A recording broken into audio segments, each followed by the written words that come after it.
राज्यामध्ये विधानसभा निवडणुकीचं मतदान संपलंय। आता मतमोजणीसाठी प्रशासकीय यंत्रणेसह पोलीस यंत्रणाही सज्ज आहे। मतमोजणी केंद्रांवरती चोख पोलीस बंदोबस्त पाहायला मिळतोय।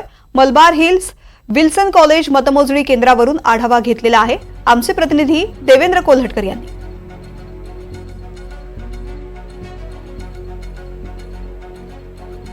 काल विधानसभा निवडणुकीचं मतदान पार पडलं आणि यानंतर सगळ्यांचं लक्ष लागलेलं आहे ते म्हणजे मतमोजणीकडे। 23 तारखेला सकाळपासून मतमोजणी होणार आहे आणि त्या दृष्टीने आपण बघतोय की मतमोजणी केंद्र जी आहेत ती सज्ज झालेली आपल्याला पाहायला मिळतात आहे। पोलीस यंत्रणा असेल किंवा प्रशासकीय यंत्रणा असेल, निवडणूक यंत्रणा असेल, सर्व सज्ज असलेली आपल्याला पाहायला मिळते। यावेळी मी मलबार हिल इथल्या मतमोजणी केंद्रावरती आहे आणि आपण बघू शकतो की पोलिसांचा चोख असा बंदोबस्त जो आहे तो आपल्याला या सगळ्या मतमोजणी केंद्रावरती पाहायला मिळतोय।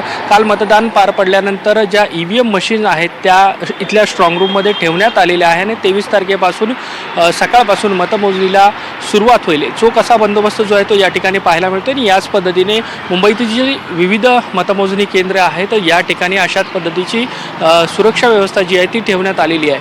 मुंबई महाराष्ट्रामध्ये काय होणार याकडे फक्त महाराष्ट्राचं लक्ष नाही तर देशाचं लक्ष लागलेलं आहे, कारण महाराष्ट्रातील जनतेने कोणाच्या पारड्यामध्ये मत टाकलेलं आहे, महाराष्ट्रामध्ये कोणाचं सरकार येणार आहे या दृष्टीने सध्या सगळीकडे चर्चा होताना पाहायला मिळते आणि त्यामुळे 23 तारखेच्या दृष्टीने सर्वच प्रशासकीय यंत्रणा असेल, पोलीस यंत्रणा असेल ती सज्ज असलेली आपल्याला पाहायला मिळते।